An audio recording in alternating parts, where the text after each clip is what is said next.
વિદ્યાર્થી મિત્રો, આજે આપણે ધોરણ 12 ની અંદર ગદ્ય વિભાગ 8 નો પાઠ ભાગ 1 આપણે લઈશું અમરનાથની યાત્રાએ. તો અમરનાથની યાત્રાએ, જો કે નામ પરથી તમને ખ્યાલ આવે કે શીર્ષક જે આપ્યું છે અમરનાથ, એ કાશ્મીર પાસે જે પહેલગામ છે ત્યાંથી અમરનાથની આપણે યાત્રા કરવી પડે તો તે કેવી રીતે? તો પહેલગામથી શરૂ કરવી પડે અને પહેલગામથી અમરનાથ જઈ શકાય. તો યાત્રા છે, તમે જો કે યાત્રા અને જે આપણે પ્રવાસ કરીએ તો બંનેમાં થોડો ઘણો ફરક હોય કે આધ્યાત્મિક ભાવ જેમાં હોય એને યાત્રા કહેવાય અને પ્રવાસ જે આપણે મનોરંજન માટે, આનંદ માટે, પિકનિક કહીએ આપણે, તો એ પિકનિક અને યાત્રામાં થોડો ફરક છે. હજુ કે આપણે યાત્રા કરતા હોઈએ ત્યારે એમાં આધ્યાત્મિક ભાવ હોય, ભગવાન પ્રત્યેની શ્રદ્ધા હોય. અનેક નદીઓ છે એવી કે જે આપણે ખૂબ જ માતા તરીકે પૂજનીય માનીએ છીએ. તો ઘણી બધી નદીઓ છે, એમાં એક અહીંયા શેષ નદી છે જેનો ઘાટીનો વળાંક છે. તો આપણે થોડો કવિત્રી એટલે કહી શકાય કે બંને રીતે કાવ્ય તો લખતા નથી, વાર્તાઓ લખે છે. તો અગ્રણી એવી લેખિકા છે અહીંયા. તો અમરનાથની યાત્રા એ પાઠ છે જેનો આપણે ભાગ પહેલો લેશું આજે. બીજું કે સાહિત્યનો પ્રકાર કયો છે? તો પ્રવાસ નિબંધ છે. લેખિકાનું નામ શું છે? તો વિનોદિની રમણલાલ નીલકંઠ. જન્મ 9/2/1907, મૃત્યુ 29/9/1887. જન્મ સ્થળ અમદાવાદ છે. તો કઈ રીતે તે સાહિત્યની અંદર તેમણે ઘણું બધું યોગદાન આપ્યું છે તો એની ચર્ચા તો પ્રસ્તાવનામાં છે, પણ આપણે હેતુલક્ષી પ્રશ્ન તરીકે કરીએ તો સૌથી પહેલા પ્રશ્ન આપણને મળશે હેતુલક્ષી કે સાહિત્યનો પ્રકાર જણાવો. અમરનાથ યાત્રા એ પાઠનો તો પ્રવાસ નિબંધ છે. આખા જ તમારા અભ્યાસક્રમમાં આ એક જ પ્રવાસ નિબંધ છે. એવી રીતે આપણે એક પાઠ ભણ્યા તો હાસ્ય નિબંધ પણ ઊંચી માંગનાર એક જ છે. લોકગીત આખામાં આપણે આગળ ભણશું તો એક જ છે. તો એ રીતે નામ તમારે યાદ રાખવાના છે. બીજું કે લેખિકાનું નામ જણાવો તો વિનોદિની રમણલાલ નીલકંઠ. એ પૂછાયો પ્રશ્ન આવતા પૂછાયા છે કે એમનું જન્મ સ્થળ જણાવો તો અમદાવાદ. બીજું કે સેવાથી અગ્રણી હતા લેખિકા તો ગુજરાતી નિબંધ, નવલિકા, નવલકથા તેમજ બાળ સાહિત્યના અગ્રણી લેખિકા હતા. બીજું કે તેમણે શિક્ષણની કેળવણી ક્યાં ક્યાં મેળવી છે? તો પ્રાથમિક, માધ્યમિક તેમજ ઉચ્ચ કેળવણી તેમણે અમદાવાદમાં જ લીધી. લેખિકાએ વધારે તેમણે અમુક વિષયોમાં એમએની ડિગ્રી પ્રાપ્ત કરી તો અમેરિકાની મિશિગન યુનિવર્સિટીમાંથી તેમણે સમાજશાસ્ત્ર અને શિક્ષણશાસ્ત્ર વિષયો સાથે એમએની ડિગ્રી પ્રાપ્ત કરી. રસદ્વાર એમનું રસાળ શૈલીનો નિબંધ સંગ્રહ લખેલ છે. એટલે કે આ પ્રશ્ન એવો પૂછાયો છે કે તેમનો રસાળ શૈલીમાં નિબંધ સંગ્રહનું નામ જણાવો તો રસદ્વાર છે. કયું છે? રસદ્વાર. બીજું વાર્તા સંગ્રહનું નામ કોઈ બે જણાવો એમ હોય તો આપણે વાર્તા સંગ્રહનું નામ ગણાય છે, પણ બે જ યાદ રાખીને લખવાના છે. તો આરસીની પિતા, કાપારસી અને બીજી વાતો, દિલ દરિયાના મોતી, અંગુલીનો સ્પર્શ. તો આ વાર્તા સંગ્રહો તમારા પ્રસ્તાવની અંદર આપેલા છે તો યાદ રાખી લેજો. પ્રસ્તાવમાં કયો પૂછાયો છે હેતુલક્ષી કે વાર્તા સંગ્રહના લેખિકાના બે નામ જણાવો. લેખિકા છે વિનોદિની રમણલાલ નીલકંઠ, એના બે વાર્તા સંગ્રહના નામ જણાવો. બરોબર. ત્યાર પછી બાળ સાહિત્યના નોંધપાત્ર પુસ્તકો કયા છે? તો શિશુરંજના, મંદિરની મંજરી, બાળકોની દુનિયામાં ડોક્યુ તથા સફરચંદ વગેરે. તમે જો કે દુનિયામાં ડોક્યુ શેમાં? તો બાળકોની દુનિયામાં ડોક્યુ તથા સફરચંદ. આ બધા શું છે? બાળ સાહિત્યની નોંધપાત્ર તેમની પુસ્તકો. તેમના વાર્તા સંગ્રહો આપણે આવી ગયા. બાળ વાર્તા એટલે બાળકોને જે જ્ઞાન આપી શકે એવું સાહિત્ય. તો આપણે પહેલા પણ ભણ્યા છીએ. તો બાળ સાહિત્ય એટલે શિશુરંજના, મંદિરની મંજરી, બાળકોની દુનિયામાં ડોક્યુ તથા સફરચંદ. બીજું કે એક વાત કહેવામાં આવેલી છે કે જ્યારે સફર આપણે કરીએ, યાત્રા કરીએ છીએ અમરનાથની, તો લેખિકાના મતાનુસાર એમાં એક ચંદનવાડી છે. તો ચંદનવાડી છે એ શબ્દમાં ગુજરાતીઓને તથા લેખિકાને પણ પોતાપણું લાગે છે. આમાં ગળવટ લખેલું છે. ગળવટ એટલે પોતાપણું લાગે, પોતાનું લાગે તેવું. તો આ એક પ્રશ્નમાં હેતુલક્ષી પૂછાયું છે તમારે મેં લખાયું છે અહીંયા, પણ આપણે જ્યારે પ્રસ્તાવના લઈએ ત્યારે થોડા ચર્ચા આપણે કરીએ છીએ. તો ચંદનવાડી શબ્દમાં ગુજરાતીઓને અને લેખિકાને બંનેને કેવું લાગે છે? પોતાપણું. પોતાપણું એટલે પોતાનું જ હોય એવું લાગે છે. બીજી લેખિકાની પુત્રીનું નામ શું છે? તો રંજના. ખૂબ નાની છે. લેખિકાના પુત્રનું નામ શું છે? તો બે પુત્ર છે, સુકુમાર અને જગદીપ. બીજું કે જે ઘોડા તમને પસંદ કર્યા છે, ખૂબ જ સરસ આવડતવાળા, જે વધારે સારું ચાલી શકે તેવા અને એવા ઘોડા, અને સાથે સાથે એમણે કેવા પાણીદાર ઘોડા, સરસ પાણીદાર ઘોડા પસંદ કર્યા છે. તો આ રીતે ઘોડાના નામ શું છે? બુલબુલ, રાજા, નિશાન. આ બધા પ્રશ્નો તમારે હેતુલક્ષીમાં પૂછાયું છે. આ પણ હેતુલક્ષીમાં ટૂંકા પ્રશ્નોમાં પૂછાઈ જાય અને હેતુલક્ષીમાં પૂછાઈ ગયેલા છે. તો જો કે બોર્ડની પરીક્ષામાં પણ આ પ્રશ્ન પૂછાઈ ગયેલો છે. ચંદનવાડી શબ્દમાં ગુજરાતીઓને પણ અને લેખિકાને પણ પોતાપણું લાગે છે.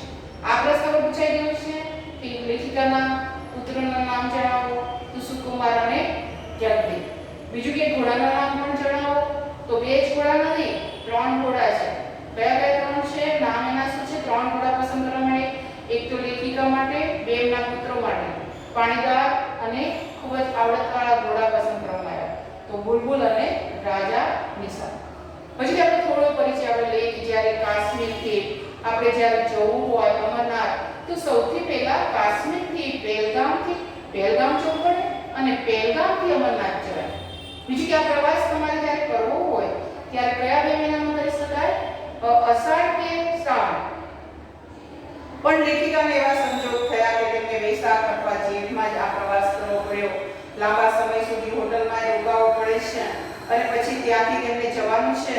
તો ઘણા બધા એવા સ્થળ છે, તમે જો કે હિન્દીમાં એક તમે પાઠ ભણી ગયા છો અને એક ગુલમર્ગની આપણે વાત કરીએ તો એની પણ એક વાત કરેલી છે, ગુલબર્ગની પણ વાત કરી છે.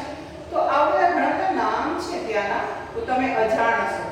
બીજું કે ગુલબર્ગની એક ઘંટાયાની એક રાત, એવું કંઈક એક પાઠ તમારે હિન્દીમાં આવેલું છે, તો આપણે થોડી ચર્ચા ત્યારે કરીએ. તો કાશ્મીરમાં જવા માટે આપણે જાણીએ છીએ કે ત્યાં હિમાલય છે, તો એની બધી હિમસુતા એટલે કે હિમની પુત્રીઓ છે.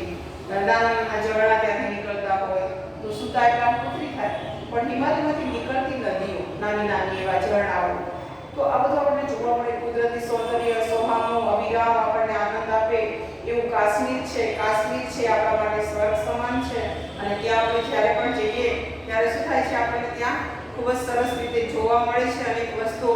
તો સૌંદર્યની પુસ્તકો આપણે વાંચીએ છીએ, તો યાત્રાના પુસ્તકો. પ્રવાસ કરવાનો છે આપણે લેખિકા સાથે, તો કયો પ્રવાસ કરશું આપણે? તો અમરનાથ યાત્રા જવાનું છે, પણ કયા કયા સ્થળ પહેલા જોવાના છે અમરનાથ પહેલા?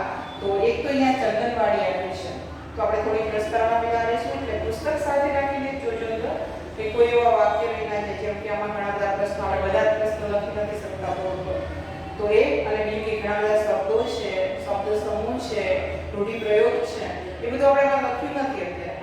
પણ જ્યારે પેરેગ્રાફ લઈશું ત્યારે ટૂંકા પ્રશ્નો અને સાથે સાથે હું ચર્ચા કરતી જઈશ, એટલે ધ્યાન આપજો વિદ્યાર્થી મિત્રો. ઘણા એવા છે કે જે વિડીયો જોતા જ નથી, અને તમે વિડીયો નહીં જુઓ તો તમે જે અમને ચલાવ્યું છે તમને ખ્યાલ નહીં આવે. તમે બીજા વિડીયો જોશો ને આ મેં મારા જે વિડીયો છે એના તમે ન જોતા હો, તો બની શકે કે ઘણા બધા પ્રશ્નો એવા છે કે જે મેં કીધા છે કે આઈએમપી છે, કે પછી જ્યારે પૂછાય ને ત્યારે એમ ના કહેતા કે ટીચર આ તમે ચલાવ્યું નથી. ચલાવતી જાઉં છું, કહેતી જાઉં છું કે આઈએમપી પ્રશ્ન છે, તો ધ્યાન આપજો. જે ન જોતા હોય એ વિડીયો જોજો, બરોબર? તો ધ્યાન આપજો. તો આપણે પાઠ લઈશું અમરનાથની યાત્રા. ગુજરાતી નિબંધ નવલિકા, નવલકથા તેમજ બાલ સાહિત્યના અગ્રણી લેખિકા વિનોદિની નીલકંઠનો જન્મ અમદાવાદમાં થયો હતો. તો જન્મ સ્થળ અમદાવાદ છે.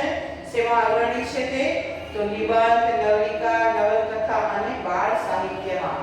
પ્રાથમિક, માધ્યમિક તેમજ ઉચ્ચ કેળવણી તેમણે અમદાવાદની અંદર જ પ્રાપ્ત કરી. અમેરિકાની મિશિગન યુનિવર્સિટીમાંથી સમાજશાસ્ત્ર અને શિક્ષણ શાસ્ત્ર વિષય સાથે એમએની ડિગ્રી પ્રાપ્ત કરી.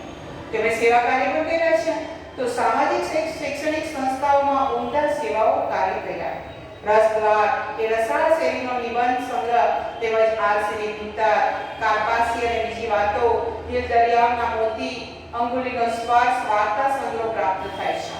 તો કોઈ પણ બે વાર્તા સંગ્રહના નામ જણાવો એવો પ્રશ્ન હશે તમારો.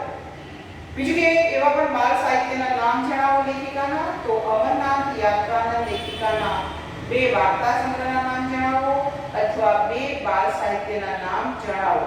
તો બાળ સાહિત્ય લઈ ગયું છે એમનું શિશુરંજના, મેંદીની મંજરી, બાળકોની દુનિયામાં ડોક્યુ તથા સફરચંદ બાળ સાહિત્યના નોંધપાત્ર પુસ્તકો છે.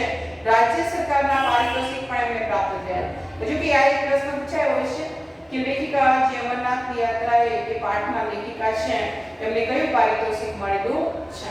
તો કયું પારિતોષિક તેમને પ્રાપ્ત થઈ છે? રાજ્ય સરકારનું પારિતોષિક તેમને મળેલું છે. તો આપણે કયા પ્રશ્ન નથી લઈયો, પણ આટલા પ્રશ્નો તો ખાસ તમે કરી લેજો જે અહીંયા લખેલા છે.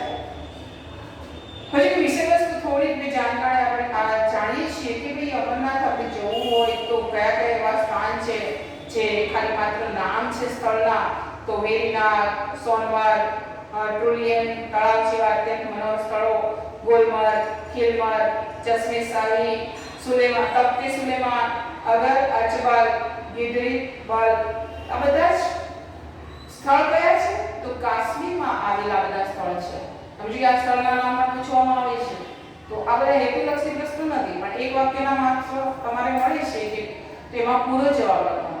હેતુલક્ષીમાં તમે એક જ શબ્દ એમ પૂછ્યું કે લેખિકાનું નામ જણાવો, તો રંજના તમે લખો તો ચાલે, પણ એક વાક્યમાં જવાબ હોય તો કદાચ આવું પૂછે કે ચંદનવાડી શબ્દ કે કઈ રીતે પ્રસિદ્ધ છે, તો ગુજરાતીઓને અને લેખિકાને એમાં પોતાપણું લાગે છે. એટલે ચંદનવાડી શબ્દ ખૂબ પ્રસિદ્ધ છે ને જાણીતું છે.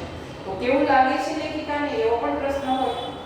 તો આ રીતે આપણે ત્યાર પછી થોડો પરિચય આપીશું. થોડો વધારે પડતોમાં છે ને પુસ્તકમાં, પણ આપણે જેમ જેમ લેતા જઈશું પ્રવાસ લેવા એમ તમને ખ્યાલ આવશે કે કેવા કેવા સ્થળના નામ અહીં આપ્યા છે કાશ્મીરના. આ નિબંધમાં પ્રવાસ દરમિયાન થયેલા અનુભવો લેખિકા વર્ણવે છે. પોતે પ્રવાસ કરતા જાય અને અનુભવ જેવા છે એ કહેતા જાય. ચંદનવાડી શબ્દ માં ગુજરાતીઓને તથા લેખિકાને પણ પોતાપણું લાગે છે. આ પ્રશ્ન પૂછાયો એટલે આ કરી લેજો. ઘોડેસવારી કરી પહેલગામથી ચંદનવાડી જતા જતા પ્રકૃતિની પ્રતિક્ષણ બદલાતી કુદરતી શોભા, તેમાંથી થતો સંગીતનો આભાસ માણે છે. તમે જો કે ક્યાંથી ક્યાં સુધી ઘોડેસવારી કરવી પડે, તો પહેલગામથી આપણે ચંદનવાડી જવું હોય તો ઘોડેસવારી કરવી પડે. સારા ઘોડા હોવા જોઈએ. તો અહીંયા કયા ઘોડા એવા પાણીદાર અને ખૂબ જ આવડતવાળા તેમને પસંદ કર્યા છે? તો એના નામ પૂછાય. બુલબુલ, રાજા, નિસાર, આ 3 ઘોડા તેમને પસંદ કર્યા છે. અને પ્રકૃતિનું સૌંદર્ય તે બતાવતા જાય છે અથવા તો કહેતા જાય છે કે જુઓ આ જે સૌંદર્ય છે આ સ્થળ પર આવેલું છે. એક શેષ નદી છે જે ઘાટીનો વળાંક આપે છે. આ એક માર્ક્સમાં પૂછાયેલો પ્રશ્ન છે. તેમાંથી થતો સંગીતનો આભાસ. તમે ખલખલ ખલ એમ નદી વહેતી હોય, એના પણ અવાજ આવતા હોય, મસ્ત સંગીત આવે તો એવું લાગે. શેષ નદીના બદલાતા વિવિધ સ્વરૂપોનું સૌંદર્ય વરસાદમાં પલળીને પણ માણે છે. તમે જે બધી જ ઋતુનો અહીંયા સમાવેશ હોય. તમે જ્યારે કોઈ કાશ્મીરની અંદર જાઓ ત્યારે બધી જ સગવડ કરીને જવું પડે. તેમાં ઠંડી પણ લાગે, વરસાદ પણ આવે, ગરમીનો પણ અહેસાસ થાય. તો કહેવાય છે ને કુદરતી બધા સૌંદર્યના છે એ તો છે, પણ વધારે બધું બદલાતું રહે. બધી જ ઋતુ તમને અનુભવ ક્યાં થતો હોય. તમે થોડેક આગળ જાઓ તો ખૂબ જ વરસાદ હોય તો પલળવું પડે, તો એના માટે સગવડ કરવાની. પછી થોડા આગળ જાઓ સવારનો સમય હોય તો ઠંડી લાગે, કારણ કે ત્યાં બરફ વધારે પડે છે. તો મેં કહ્યું કે ભાઈ આ તમારે પ્રવાસ કરવો હોય તો કયા 2 મહિનામાં? અષાઢ કે શ્રાવણમાં જ કરવો પડે. પણ લેખિકાની મજબૂરી એ છે કે એમને પ્રવાસ વૈશાખમાં કરવો પડે. તો વૈશાખ અથવા જેઠમાં તેમણે આ પ્રવાસ કર્યો છે. તો પ્રશ્ન એવો પૂછાઈ શકે કે એમણે માત્ર 2 મહિનામાં પ્રવાસ અષાઢ અથવા શ્રાવણમાં કરી શકાય, પણ જવું પડ્યું એમને વૈશાખ અને જેઠમાં. તો કેમ? તો તેનો અનુભવ અલગ છે. શા માટે એવું થાય છે? કારણ કે ત્યાં બરફ એટલું જવા થઈ જાય છે અને એના ડુંગરો ઓળંગવા પડે છે. તો અમરનાથની યાત્રા કરતા કઈ વિઘ્ન તેમને આવી શકે? તો વિઘ્ન કયું છે કે જ્યારે તે બીજા એવા મહિનામાં જાય તો એમાં બરફના જે ઢગલા હોય, ડુંગર હોય, એને ઓળંગવામાં ખૂબ જ મુશ્કેલી પડે છે. આ એક માર્ક્સનો પ્રશ્ન પૂછાયો છે. કુદરતના ન્યારા રૂપ જોઈ પાછા પહેલગામ આવી પલંગમાં સુવાનું સુખદ લાગે છે. તો અંતમાં જ્યારે તે હોટલમાં પાછા આવે છે અને એમના બધા જ પહેલગામથી થઈ પાછા પહેલગામથી જવાનું અને પાછું પહેલગામ આવવાનું. એટલે પહેલગામ આવીને પાછા હોટલમાં સૂતા અને ખૂબ જ સરસ ગાઢ નિદ્રામાં સૂઈ ગયા છે. સુખદ એટલે ખૂબ જ આનંદ લાગે છે. તો આ રીતે એ વાર્તા ને અંતે જીવનના ચિંતન સાથે સાંકળી આપે છે. તમે જો કે જીવનની અંદર એક તહેવાર આપણે જીવન જોઈએ અથવા જીવતા હોય તો આપણને તે ગમતું નથી, પણ ધીરે ધીરે આપણા જીવનની અંદર પરિવર્તન હોવું જરૂરી છે.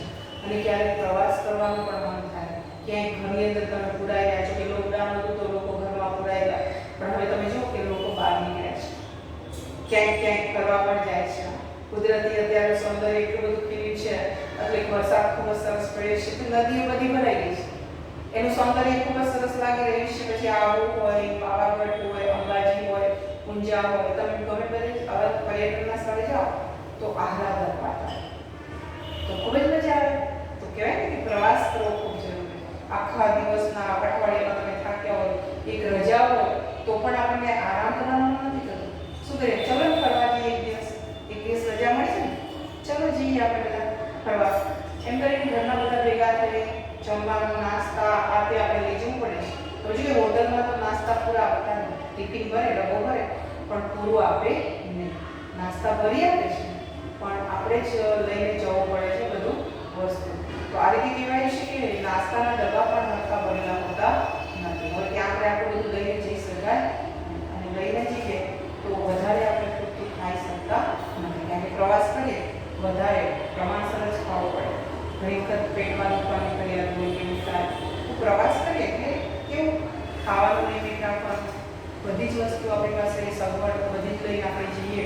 પણ પ્રવાસ એટલે કેવું થોડો સામાન, વધારે પડતું સામાનની જરૂર નથી. કારણ કે એવું વજન ઉચકીને તમે ચાલી ન શકો, અને ચાલવાનું ઘણું હોય, અને પહાડો ઊંઘવાના હોય, પગપાળા ચાલવાનું હોય, ત્યાં તો તમે કોઈ સગવડ મળે નહીં. અમરનાથની યાત્રા કરતા કરતા થાકી જવાય તો ક્યાંક બેસવું પડે. પણ આપણે જાણીએ છીએ કે બેસી થોડી વાર કહેવાય, પણ સામાન વધારે હોય તો તમને વધારે થાક લાગે. હવે પાઠ લઈશું આપણે.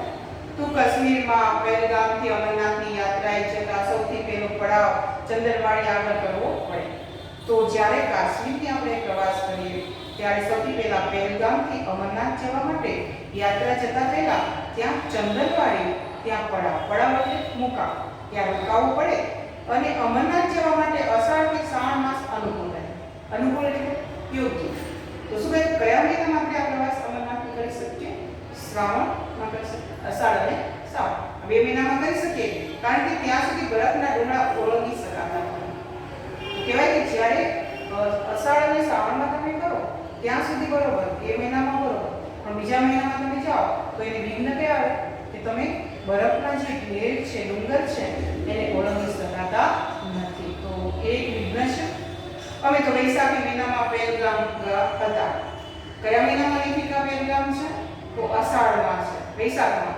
અષાઢથી શ્રાવણમાં તો શું, પણ અમે તો ઉતરતા જેઠ મહિના સુધી પણ ત્યાં રોકાઈ શકીએ એમ નહોતા.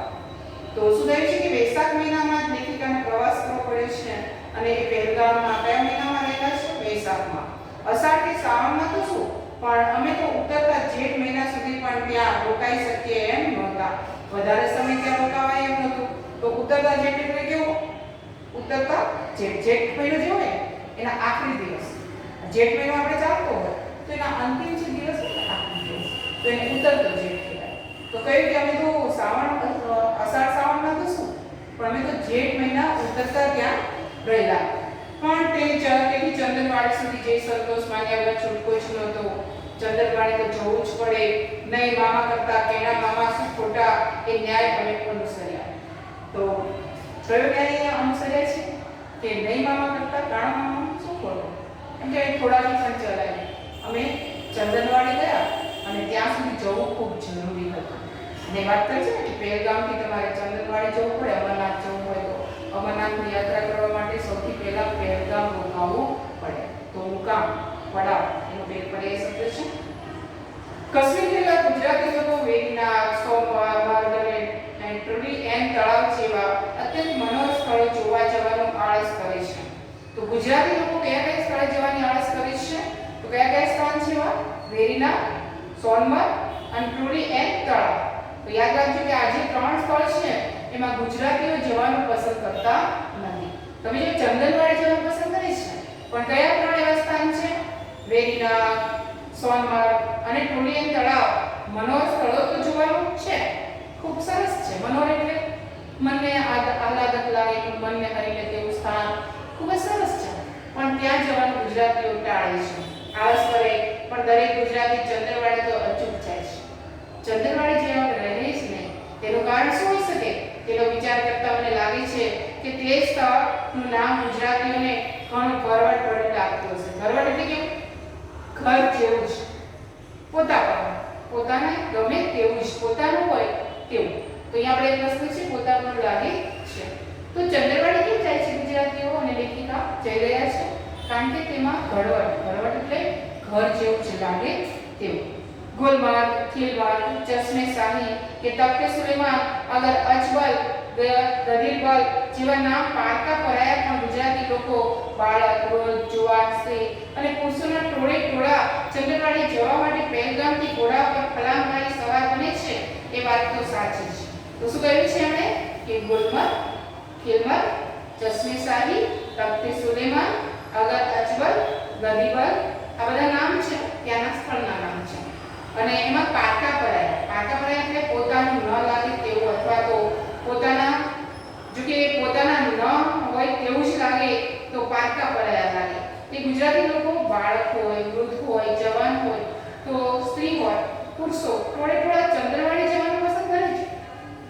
પણ પહેલગામથી જ્યારે જવાનું થાય ત્યારે શું કરવું પડે ને? ઘોડે સવારી કરવી પડે. તો ઘોડા ઉપર ફલાંગ એટલે કૂદકો મારીને સવાર બને, આ વાત સાચી છે. તો આજે આ પેરેગ્રાફ આખો આપ્યો છે, એમાં બધા નામ છે આવ્યા છે. એ બધા નામના સ્થળે કેમ ગુજરાતીઓ નથી જતા?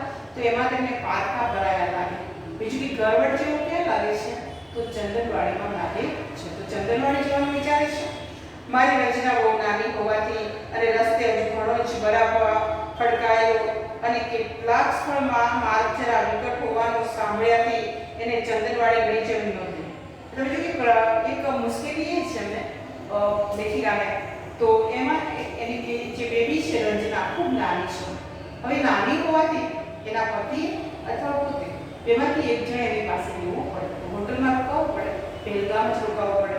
તો આ રીતે કહેવાય છે કે મારી રંજના બહુ નાની હોવાથી રસ્તે બહુ ખડકાયેલો એટલે કે પુષ્કળ પ્રમાણમાં પથરાયેલો હોવાથી કેટલાક સ્થળ માર્ગ જરા વિકટ એટલે કે મુશ્કેલ ભરેલો છે.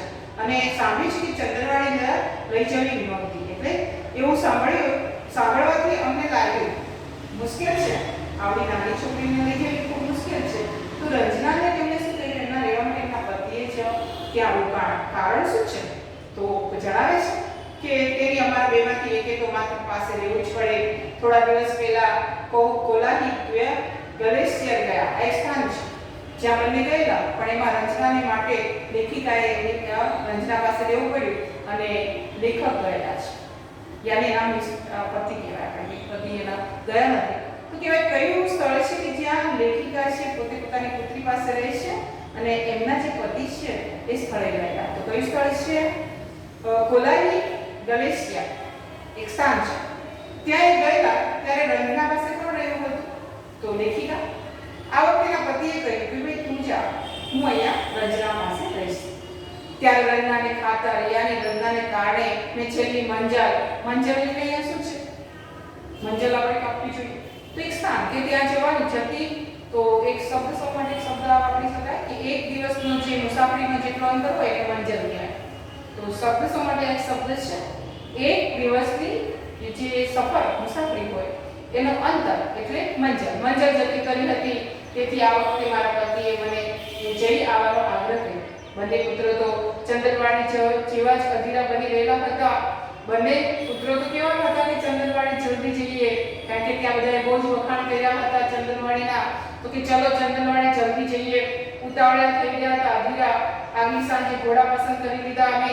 તો 3 ઘોડા પસંદ કર્યા. ત્રણેય ઘોડે સવારી આવડતવાળા, તેની સરસ પાણીદાર ઘોડા લઈ લીધા. તો આવડતવાળા એટલે સમજણવાળા, જે વધારે સારી રીતે મુસાફરી કરી શકે એટલે થાકેલી તેવા, અને સરસ પાણીદાર ઘોડા. આટલો પ્રશ્ન પૂછાયો છે કે કેવા 3 ઘોડા પસંદ કર્યા હતા?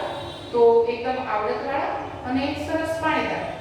અને કયા હતા તો એની વાત આપણે અહીંયા કરી છે. તો એનું નામ શું છે? બુલબુલ, રાજા અને નિશાન. તો ઘોડા એને લઈ લીધા છે. હોટલના વ્યવસ્થાપને કે અમારા બપોરે નું ભાતું. તો બપોરનું ખાણું એટલે બપોરના સમયનું ભોજન, અને ભાતું બાંધી આપવું એટલે શું? ભાતું બાંધી આપવું એટલે શું? તો કહેવાય છે કે જ્યારે આપણને ખાવાનું કોઈ કોન્ટ્રાક્ટ રાખ્યો તો એટલું આપણને ટિફિનમાં ભરી દે, તો કેટલાક ડબ્બામાં ભરી દે. વર્દી આપી દીધી. વર્દી આપવી એટલે શું? તો એ બધી સૂચના આપી. એટલે કે અહીંયા વર્દી એટલે વર્દી નથી. વર્દી આપવી એટલે શું? તો બધી સૂચનાઓ આપી કે આ રીતે તમારે અહીંયા ઉતરવાનું, અહીંયા ખાવાનું, આ સમય અહીંયા જતા રહી જવાય નહીં, નદીને કાંઠે કાંઠે ચાલવું પડે. જેમ કે નર્મદા નદીની પરિક્રમા આપણે કરવી હોય તો નદીને કિનારે કિનારે ચાલવું પડે. પ્રસંગ ભૂખ લાગે અને હોટલવાળા હંમેશા ઓછું જ ખાવાનું બાંધી આપે છે એવો અનુભવ હોવાથી અમે સમી સાંજે પહેલગામ અને હલવાઈને થોડું ઘણું ખટવ્યા. ખટવ્યા એટલે સમજાવી દીધા. અને હલવાઈ એટલે કોણ? તો આપણે જાણીએ છીએ અહીંયા હલવાઈ એટલે એવા સુખડીઓ કહી શકાય. અને ખટવ્યા વળતે દિવસે વહેલી સવારે હળવો નાસ્તો. હળવો નાસ્તો એટલે કેવો કે પચી જાય જલ્દી તેવો અને પેટમાં દુખે પણ નહીં. તો વળતા દિવસે તો એટલે વધારે પાણી અને એ બધું આપણને બાંધી દીધું, અને સવારે હળવો નાસ્તો પણ બાંધી દીધો. પછી કઈ વસ્તુ લીધી એમણે? કેમેરા, થર્મોસ તથા નાસ્તાના સાધનો ઘોડાવાળાને સોંપી અમે ત્રણેય ચાલી નીકળ્યા. તો આ રીતે ત્રણેય છે સાથે ચાલી નીકળ્યા. પહેલગામથી શરૂઆતથી શેષ નદીને કાંઠે કાંઠે જઈને રસ્તો ચાલ્યો જાય. કઈ નદી પ્રખ્યાત છે અહીંયા?